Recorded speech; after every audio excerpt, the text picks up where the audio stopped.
Hi guys, कैसे हैं आप सब। और आज हम यहाँ पर 3 शब्दों के बारे में बहुत अच्छी तरीके से पढ़ेंगे, उनके बारे में विचार विमर्श करेंगे। क्योंकि कई बार क्या होता है कि परीक्षाओं में इन 3 शब्दों से भी प्रश्न पूछे जाते हैं।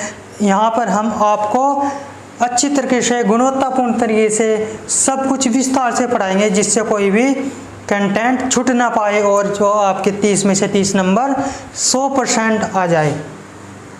तो दोस्तों, कई बार क्या होता है कि संस्कृत विषय को लेकर के ही, संस्कृत शब्द को लेकर ही प्रश्न पूछे जाते हैं।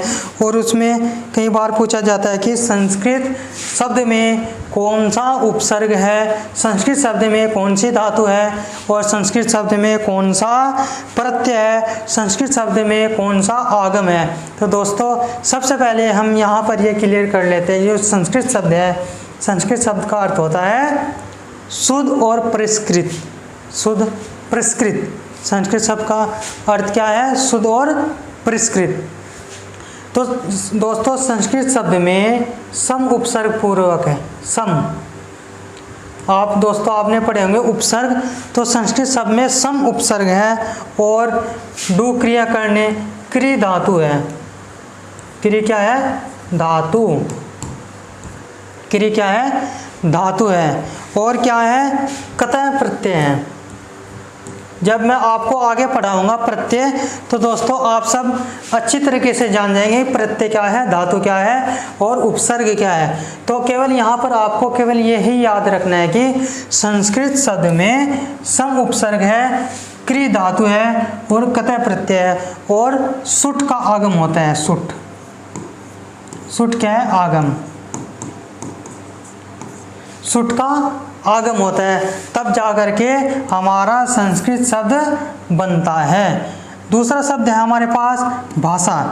अब दोस्तों, भाषा में कौन सा शब्द है, कौन सी धातु है, कौन सा प्रत्यय है, ये भी तो पूछ सकता है आयोग। तो दोस्तों, भाषा में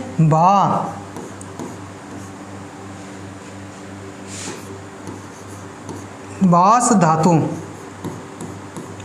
दोस्तों, भाषा में भास धातु है और टाप प्रत्यय।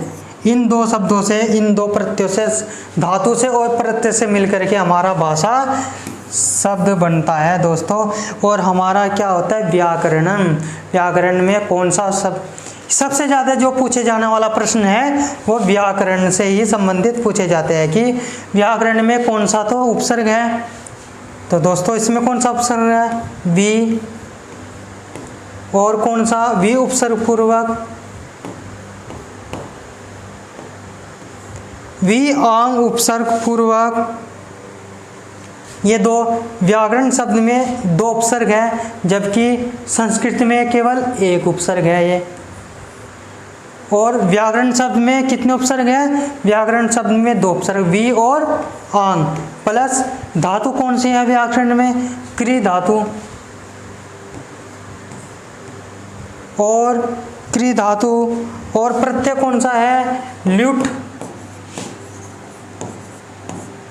प्रत्यय। ल्युट प्रत्यय है। दोस्तों, हमको इनमें क्या चीज़ याद रखनी है कि अगर हमसे पूछ लिया जाता है कि व्याकरण शब्द में उपसर्ग कितने उपसर्ग है, तो आपको बताना होंगे कि व्याकरण शब्द में 2 उपसर्ग है। अगर हमसे पूछ लिया जाता है कि संस्कृत शब्द में, भाषा में नहीं, संस्कृत शब्द में क्या उपसर्ग है, तो आपको बताना होगा कि सम उपसर्ग है। और दोस्तों, अगर आपसे पूछ लिया जाता है कि व्याकरण शब्द में धातु कौन सी है, तो आपको बोलना है क्रि धातु है। अगर आपको पूछ लिया जाता है कि भाषा शब्द में कौन सा प्रत्यय हुआ है, तो आपको टाप प्रत्यय बताना है दोस्तों। तो ये संस्कृत लैंग्वेज को पढ़ने से पहले जो 3 शब्द मैंने आपको बताए हैं, यहाँ से भी बहुत सारे प्रश्न पूछे गए हैं और पूछने की संभावना भी है।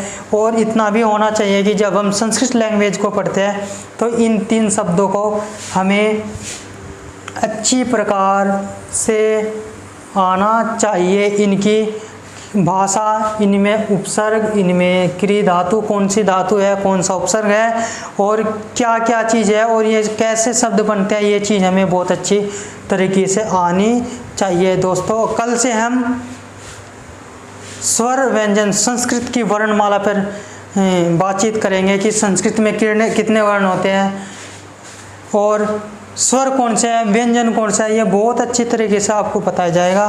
तो आगामी वीडियो के लिए आप हमारा इंतजार कीजिए और चैनल को सब्सक्राइब कीजिए, जिससे आने वाली वीडियो सबसे पहले आपके पास पहुंच जाएगी। तो और दोस्तों, मैं आपको ये बता देना चाहता हूँ कि जो हमारा YouTube चैनल है जिसका नाम है ज्ञान अड्डा 27, इस YouTube चैनल के माध्यम से आप संस्कृत की निःशुल्क संपूर्ण तैयारी कर सकते हैं यूपी टेट के लिए और बहुत ही अच्छे कंटेंट के साथ। तो दोस्तों, हमारे चैनल को सब्सक्राइब करना न भूलें और अगली वीडियो फिर मिलते हैं आपको अगली वीडियो में बहुत ही जल्द।